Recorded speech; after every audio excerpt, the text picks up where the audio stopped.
If you want to be a Heisman Trophy winner, I feel like you've got to be on this list. You know, Fernando Mendoza was a little bit of a dark horse. Billy, I think that's the missing pieces. SMU went to the playoffs last season. Now they've got to get back there. They can't fly under the radar this whole season. Kevin Jennings needs SMU as much as SMU needs Kevin Jennings right now. Momentum over the years. Was that a big part in watching this program when you guys went through your transfer process and deciding, hey, this is where I want to be. I want to be a part of what's next to come with this program? And I just seen an opportunity. I mean, great quarterback here. Somebody I feel like I could connect with. I mean, we was texting before I even got here. So I want to be part of this culture and everything that they're building, and be part of something that hasn't been done here before.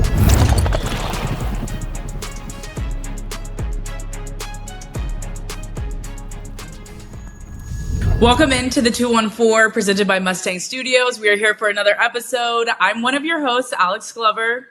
And I'm Billy Embody. And Billy, we've already talked about the Heisman talk, but another article came out. Tell me a little bit about that and what Kevin Jennings is looking at.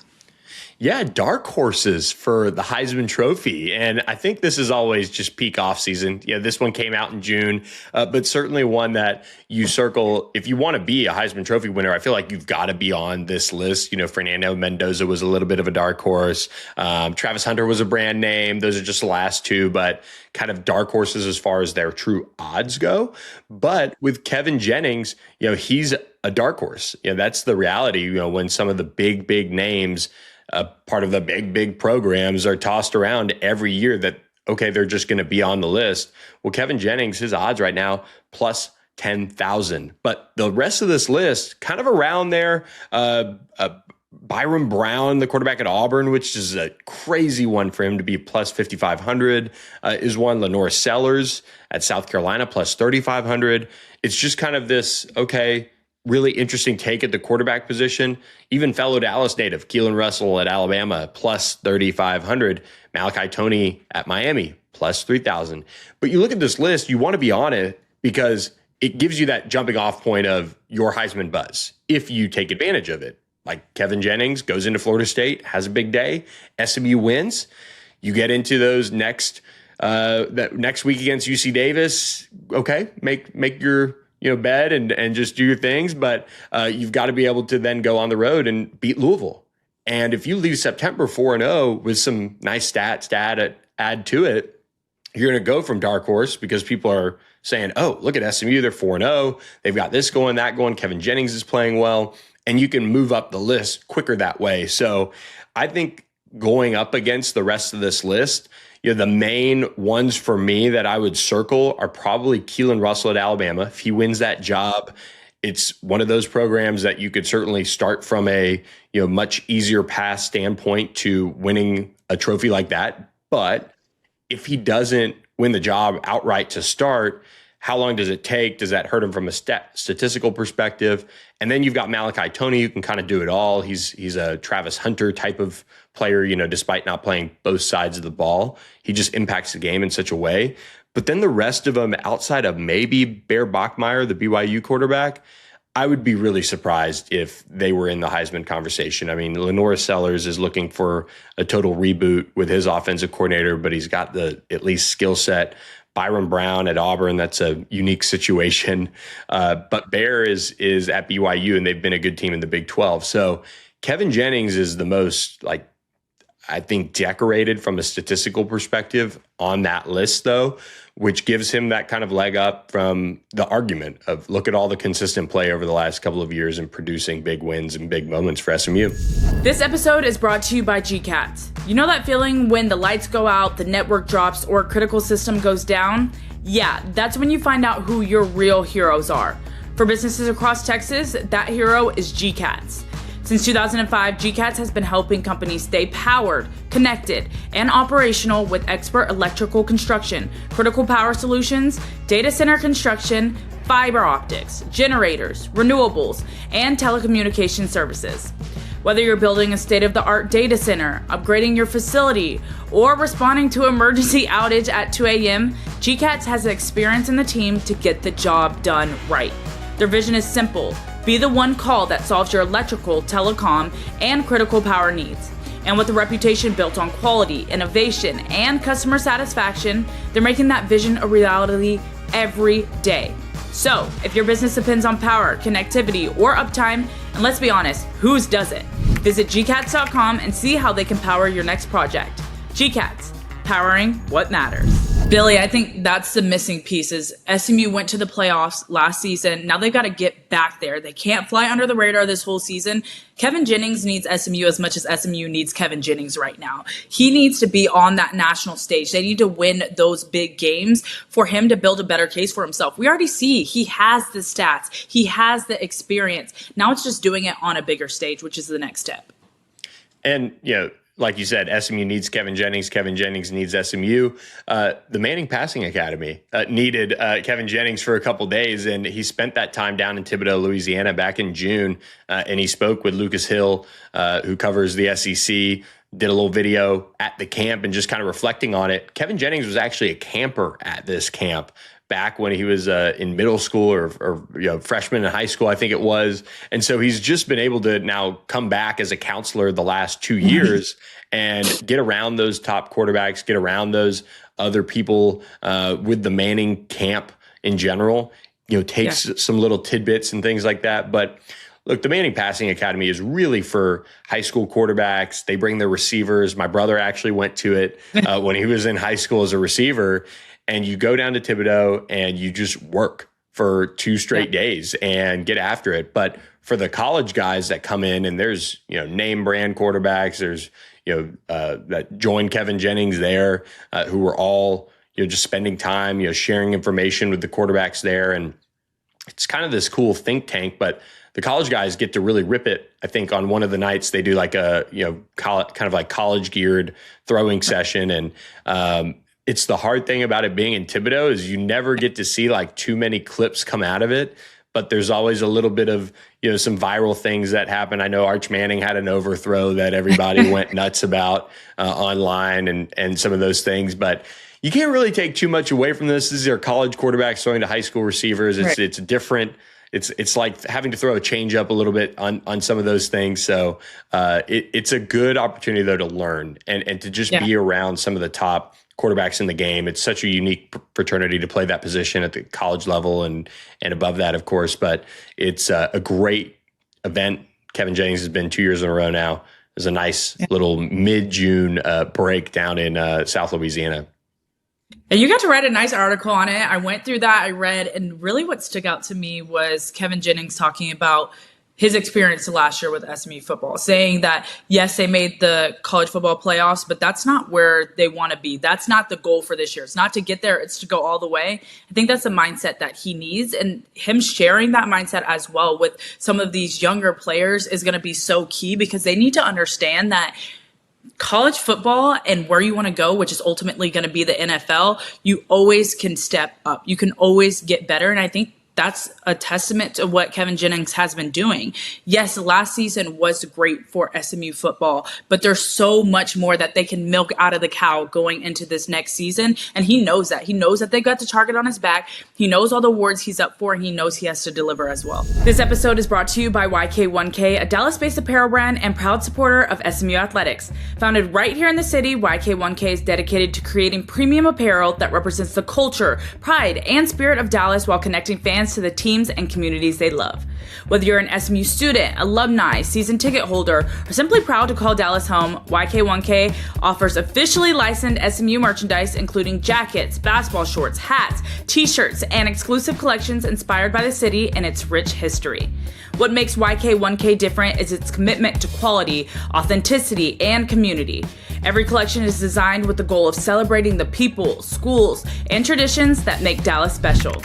To shop the latest SMU releases, Dallas-inspired apparel, and exclusive drops, visit YK1KLLC.com and follow at YK1KLLC on social media. That's YK1KLLC.com. YK1K, built in Dallas, inspired by the city, proud to support SMU athletics. Yeah, and look, they'll be able to do all the things they want to do. If they can, one, start fast, they can build that confidence. They can go from dark horse to a front runner in the national conversation for the ACC championship and the playoff. But SMU is well thought of in the ACC kind of power rankings going into the year. Most people would have them number 2 in the conference, which is just insane to think. Just 2 years into the ACC now, going into year 3, that would be where SMU is. But some things that can be moved around and ranked differently are EA Sports ratings. So what do you have for me? You have a little game, I hear. Yeah, I mean, they have rated based on different skills, and we could see numerous SMU players on there. I really want you to dive into it. Tell us what you think about kind of where they're placed. Do you agree? Do you disagree? Would you change anything? Yeah, first of all, having this video game back is just still surreal because I grew up playing it, like Denard Robinson on the cover and Larry Fitzgerald all the way back. I mean, just awesome. So first of all, I just always geek out over the game coming back, and I get all hyped up about all the hype videos and entrances, and SMU's entrance got updated for the release on July 9th. But let's see. The attributes have come out. Kevin Jennings rated as an 89 overall. He is the 14th quarterback in the game. I think if you're in the top 25, that's kind of like you should be a 90 at least. Right. So he is a dark horse in the Heisman Trophy conversation too. And there are quarterbacks that are going to be talked about in a different way than Kevin Jennings is, even though they're also in that dark horse. Like, people have been waiting on Lionel Sellers to be this guy. He was a Heisman Trophy type going into last year and kind of flopped. So you have Byron Brown like moving up. I mean, Kevin Jennings being an 89 for me, he is such a video game player. I'm shocked. Like, he's not like a 91 or something like that. So I was a little surprised by that. PJ Williams sits as a 92 overall. Number 6 offensive tackle in the game. That pretty much puts you third team All-American in a sense. That's a pretty good nod for EA Sports to give him. I don't know how many 99s are out there in a sense. But with this game, it just, there's 199. It's Jeremiah Smith. So pretty good praise there. Right. So you kind of take that and kind of file it away, but still really nice rating there for PJ Williams, and his fellow offensive lineman, Addison Nichols, top 10 guard, number 6 guard. He's got a 91. So you can't argue with that either. It's a good rating. Addison's been a really consistent offensive lineman for SMU. I honestly think, he's going to be somebody who could be drafted next year. EA Sports, I think, is buying that a little bit higher than maybe some of the draft conversations. Like, I think he's going to be a draft pick if he plays his way out. But PJ Williams is being talked about as a first rounder. So their overalls are pretty close, even with that little difference. The biggest, I don't want to say snub, because again, relative, not only one player is a 99. Right. But Yamir Knight being an 85 for me is kind of crazy, because people don't talk about the skill set that he has enough, being able to jump 39 inches, 40 inches. Sean Griswold's told me, we've said it on the pod before, that he would be his pick for the freaks list. So that's the ultimate nod as far as video game players. And maybe if he had just had a slightly bigger start to last year, maybe it's a different conversation. Maybe if he would hit 1,000 yards or something, but 85 overall, that one I think will be bumped early in the season. I think that's just a testament to SMU players, though. A lot of times they get snubbed. I don't know if it's the schedule or kind of being stuck in, being in the American a few years ago, and now everybody's starting to put us on that national stage, but not quite there yet. So we're getting snubbed in different areas. I think, like you said, with Yamir Knight and even Kevin Jennings, in a sense, maybe wanting to have them go up the rankings a little more. But I think as SMU develops, as we get more years under our belt, as we get higher competition each and every year, we're going to see less and less of those underdog kind of being snubbed situations, which I'm excited to see. Well, I think too, that's part of our storyline telling job on this show, is to share things like, okay, Yamir Knight being a stud in the weight room, being able to throw out around weight, being able to, jump high, run fast, all of those things. And that way, the video game people will maybe look at it differently. Like, it's really a hard job to do it when there's so many teams, but it's still something that, you can finesse and get right and things like that. There's just sleepers right now. They're going to wake up though. But I will say one sleeper is not Dallas as a city. Having the FIFA World Cup come here, they're supposed to be expected 4 million visitors, not even just attending the games, but going to watch parties, different events, different sponsorship activations around the whole thing. I've said for very many years that I believe Dallas is the sports hub. I believe it's becoming that. There's a lot of sports that are doing great here, not even when you're just thinking from a college sense, but when you're thinking about the Dallas Mavericks a couple years ago in the finals, when you're thinking about the Dallas Stars, when you're thinking about the Texas Rangers. Just over, I would say, the past 5 years, Dallas has really shaped into a well-rounded, oiled sports machine. Now bringing the World Cup here, being one of those host cities, has been huge in the world of sports. And I think that's great for people who are looking at SMU, especially athletes, because I think you and I know a lot of athletes want to go pro. That's the ultimate goal. They don't go pro. I believe that a lot of athletes want to stay in athletics, whether it's at the college level, whether it's at the pro level, if they're working in the front office. It's just the common nature of an athlete. It's one to stay around what you know. So I feel like this is huge that we're getting the World Cup coming here and we're having different sporting events and huge world events come to Dallas to bring in more opportunities to the city. Yeah, I mean, having Erland Haaland and Lionel Messi like practicing at SMU is nuts. And yeah. You know, that leads me to the question. I actually saw there's a hockey player who plays for another team, but he and his wife were actually in town and seeing, you know, Sweden and following kind of the World Cup or whatever. They were dining out at some pretty good spots. So the question is, where do we take Lionel Messi, and where do we go? Do you take him to like, if you had to pick a place or a restaurant, like what are you taking Messi to see? Well, I think Texas, we all know, is barbecue. I can't let someone come to Texas and not experience Texas barbecue.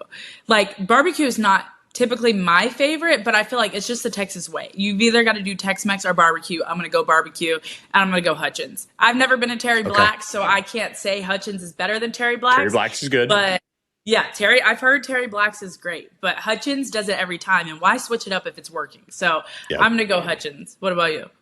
Yeah, you could. I'm good with Hutchins. You can go Lockhart as well over there in Bishop Arts. I mean, there's so many good spots. I will take the Tex-Mex side of this. Wow. I know. There's so many good restaurants, and this is almost not a. I mean, would you want to have a Mambo Taxi with Lionel Messi? 100%. I mean, it's not even like. You know, it's great. It's a solid vibe. Solid. Like no one is going to necessarily accuse Mi Casino being the best Tex-Mex, but it's good. It's solid. That's why they're all packed. But also, I mean, getting Messi a Mambo Taxi. I mean, you can get him in Ford Stadium, so we can bring him to SMU game and do that.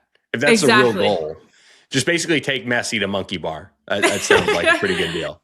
He wouldn't know what hit him if he got a Mambo Taxi. Those always knock you off your feet. Let alone two. Hey. Yeah. So that's a good choice. That's a good choice. So you take him to Tex-Mex, and then I follow up with barbecue a couple days later.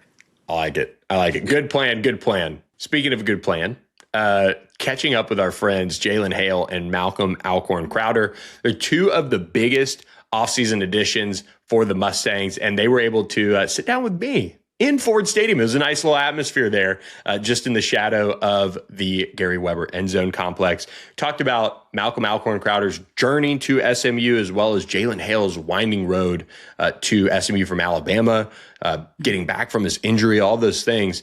And most importantly, what the Mustangs can expect from that duo this year as they get on the field for the Mustangs. Welcome back to the 214, presented by Mustang Studios. Billy Embody here with SMU wide receiver Jalen Hale, defensive tackle Malcolm Alcorn Crowder. Gentlemen, we get to sit on the field. This is not your first time out here, but does this give you guys a little bit of that, energy, that juice getting ready for the season here? For sure. To me, it's really like I ain't never played in the stadium. I'm a transfer. So I just want to see the feeling, what it feel like. I mean, obviously practice felt great. So I'm knowing like when it's a real game, it'll be a little different for sure. Just excited to be out there, see the fans and everything, be out there with the guys and just experience this like the stadium with the fans and stuff. I seen it on TV and stuff, but like experiencing in real life is gonna be a little bit different. Well, and with this program, I mean, it's just picked up momentum over the years. Was that a big part in watching this program when you guys went through your transfer process and deciding, hey, this is where I want to be? I want to be a part of what's next to come with this program? For me, for sure. And I just seen opportunity. I mean, great quarterback here. Somebody I feel like I could connect with. I mean, we was texting before I even got here. So, I mean, it was already building up to that. So, like, I feel like we gonna have a good connection. Team gonna be good. Definitely. I want to be part of this culture and everything that they're building. And be part of something that hasn't been done here before. So being part of that is just going to be, it's going to be exciting for the fans, just for the city of Dallas. It's going to be cool. Speaking of not been done before, look, you guys, spent this first semester here adapting to a bunch of new, being here in Dallas, being at SMU, being a part of this program. What was the biggest adjustment away from the field for you guys as far as getting here? I'm going to say traffic. Like, I live like 10 minutes, 15 minutes away. Like, so that means I really got to be leaving the house a little earlier than what I was doing. So, yeah, really traffic and just, we practiced a little earlier here, but it really wasn't nothing to really adjust to too crazy. I adjusted fine. I'm piggyback off he said, getting back used to the city life, coming from Kansas State. It's been a minute since I've been back to the city, so just getting adjusted to the city life just in general again, which is nice though, because I'm from Boston.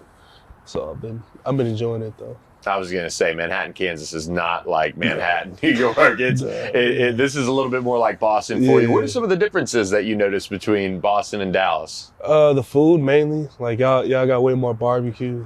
Like everything's bigger in Dallas. It's like it's cool. I love the barbecue. I can't lie. It's nice as hell.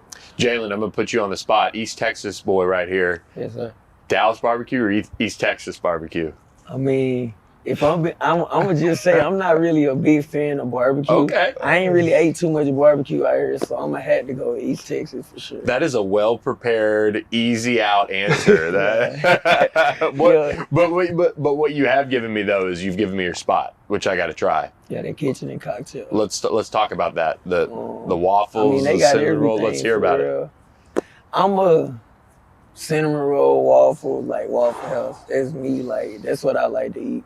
Really like breakfast food for real. Burgers, pizza.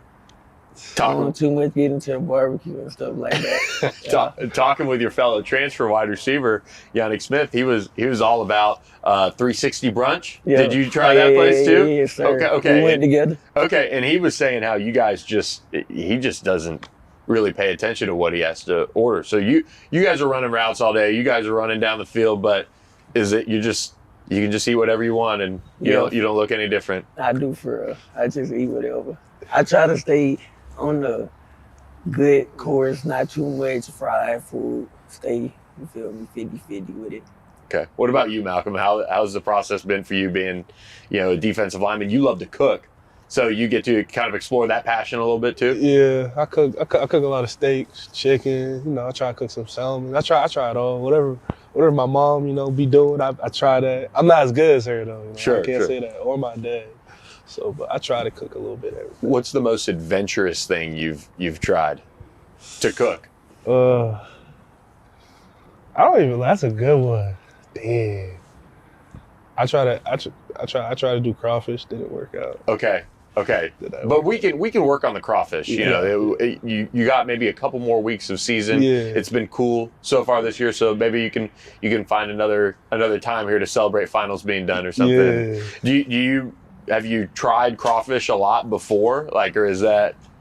Yeah, I've been to places like, I've been to Louisiana and stuff. So like crawfish, I like crawfish. It's nice. What about you? You're not too far from the border over there in Longview. So I'm allergic. I'm on the side where I'm allergic to shrimp type stuff. So I stay away from crawfish and stuff like that. What are some of your maybe favorite things to eat just as a whole?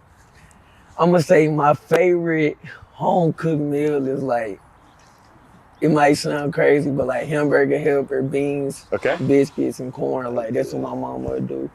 Some cozy food. Yeah, stuff like that. And then what I really like to eat, I'm a pizza, like Pizza Hut, Domino's, cinnamon rolls. I like sweets. Like I'm anything sweet. The Domino's cheesy bread. Have you ever gotten that? That's instead of getting the cheesy bread, I get the cinnamon. I tried it once, man. That is a lot. Yeah, for sure. With the dip. Yes, sir. It's good. It's good. Are you an app member? No, sir. So they have the app. You can, Oh, yeah, you can order. I know. yeah, you get rewards, and eventually they talk 64, you free. yeah, I know. Free cheesy bread. Okay, Malcolm. All right, you're not just cooking over there. Yeah. You're cooking No, on I that eat. Domino's app a little bit. Okay, cool. I get bacon with the jalapenos though. On the cheesy bread? Bro, you gotta try it. Trust. What you get on there? Bacon with jalapenos. Trust. Bacon? Trust with the jalapenos. You gotta trust me on that. Okay. We gonna see. We'll bring that out here next time Yeah, for for us sure. when we're I doing tell you, this it's again. elite. When you guys get out and about, around town, what's it been like being in the city? I know from you being in Boston, you got a feel for the big city life, but what's it like being in a city like Dallas with so many sports teams, concerts going on, art, different pockets of town? Like, where do you guys hang out? All that. I'm gonna say I'm more of a homebody. Like I like just playing the game. Okay. I go out if I'm trying to go shopping or something, but like other than that, I say I'm more of a homebody. But when I do go out, I like to hit downtown. I done took a couple walks through like towards the American Airlines, stuff like that. I mean, I go do that. Like if it just feel good outside, I just need to get out the house. You got to do it before it heats up. Yeah, for sure. It's about to get nuts. I'm the same way. I stay home for the most part. Well, I've been to a couple of museums and things like that, so I'm not, I don't really go outside for real, so like. You're not going to in June and July outside of being a workout. It's I don't know if you've been in Manhattan, Kansas, and Boston. I know it does get hot other places you've been, I'm sure, but I don't know. We've been pretty lucky right now. I feel like we're going to get beat pretty good on the weather here this summer. Let's talk about getting out and going shopping. You got, what do we have here? And then I feel like we have the opposite. You have all business over there with Malcolm. You got a little bit of noise right here on your feet. These just some Gucci shoes. I mean, I bought these in 2020. 2023 when I got to college. We used to wear suits, like. Yeah. So I just bought these to go with my suit, like one of my second pair of designer shoes. I mean, I liked them, and I just felt like it'll look nice with a suit. So that's really.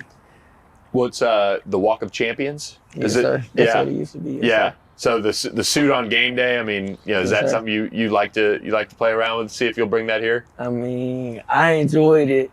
It's. I feel like it's more.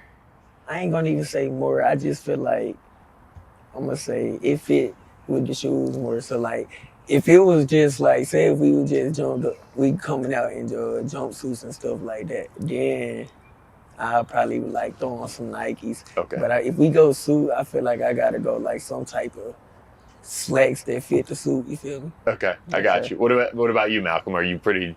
Do you like to express yourself a little bit with the clothing? Or are you? I like comfortability. I'm not gonna lie. Okay. If it's comfortable, I'm wearing it. That's me. I'm not big on like if I like it can't be ugly, obviously, but it gotta be comfortable. Yeah. It look decent at the same time. I feel. What's your go-to like brand? What do you like right now? Nike, since we're Nike school, so Nike. Yeah, there you go. Yeah. So. What about you, Jalen? I'm gonna say I'm probably Balenciaga. Okay. Yes, sir. Okay. Well, we'll see you next time with a pair on. Then we expect that level from you. What's it like being on a team where you get so many different variations? You get Malcolm, who's all about the comfortability. He likes to look nice too, but also you get some pretty expressive fashion statements going on. I feel like watching the NFL guys and some of those guys arrive at the stadiums and all sorts of get-ups. What's that like watching your own fashion journey kind of? I mean, like you say, I watch, I'm big, like I actually like how some NFL players dress. So like, I feel like we play the sport. I mean, we got a lot of people watching. I feel like it's no other choice but to at least throw on the fits with it. Yeah. Really feel yourself, feel good to play good, you know what I'm saying, before the game. Who's your guy in the NFL that you watch? Couple? Feel like that you're Jamar. I'm gonna say I watch Stephon Diggs. Okay. Jamar Chase. Yeah. Devontae Smith. Yep. Of course. AJ Brown. Justin Jefferson. Yeah, I can keep going. I watch everybody because like everybody got. Yeah, they all. You put it out and the teams put it out now. It's right there, right here on the hilltop. You got so much going on with this football program, with this city. What's been some of the biggest surprises, though, coming into this program for you guys? Surprises? Just the team atmosphere, because you never know what to expect to come in. Right. And like how like everyone is loving, and like it's just a very family like team thing. Like everyone loves each other. It's all chill. Like the vibe's always good. When work needs to get done, it gets done. But at the end of the day, they're gonna love you up. They're gonna try to support you on and off the field. So like having that, like, cause like not everywhere you go has that. Like I feel like here is like it's a little bit different and like in that type of way. I'm a piggyback off what he say. Yeah, that's real. Like, cause you know, like I was at another school for 3 years. So like, me knowing, I ain't know how they was gonna adjust to me coming. Like, we ain't know each other. So like, I'm gonna say like everybody is just what I expected. Great teammates. We just building great chemistry. Well, I appreciate the surprises that you guys brought, which is this weather out here at the end of April. So, hey, but before you guys got here, we didn't get this. So I'm going to blame it on you guys. We appreciate that. But thanks for stopping by. Jalen Hale, Malcolm Alcorn Crowder on the 214, presented by Mustang Studios. Billy, if those two play the way they talked about today, SMU fans have so much to be excited about. Jalen's looking to make explosive plays on offense, while Malcolm hopes to be a disruptive force up front, and I'm super excited to see what both can do. Yeah, and we go back to the EA Sports debate. Jalen Hale is going to have a chance to move up the ranks here. He's a 79. He's got 92 speed, which is solid. Strength 65, 90 agility, 88 change of direction. I like those numbers. I think the strength is what's going to surprise people. He made a lot of contested catches in spring ball this season, or this spring. So he's got a little bit of that grit to him, being able to catch those balls in tight windows. I think he's one of the breakout players on this offense. Keep an eye on that rating to go up. And then Malcolm Alcorn Crowder, he's going to be a steady piece to the middle of this SMU defense. He's an 82 overall, 68 speed. We ain't worried about that big defensive tackle. Like let the 6'6", 315-pounder eat. 87 on the strength, 65 agility, 52 change of direction. But actually, he is one of the better looking guys. I think EA on like his actual twitch is off a little bit here. Malcolm Alcorn Crowder, I don't want to say he has a six pack, but like he is a very trim 6'6", 315. So keep an eye on him. Good stuff. Thank you all for tuning in to episode 6 of the 214 presented by Mustang Studios. It has been a pleasure having you as always. Make sure you like, comment, subscribe, follow, share Mustang Studios on all social media platforms to hear from the Hilltop's biggest stars. And as always, we've had so much fun, but we'll see you again next week.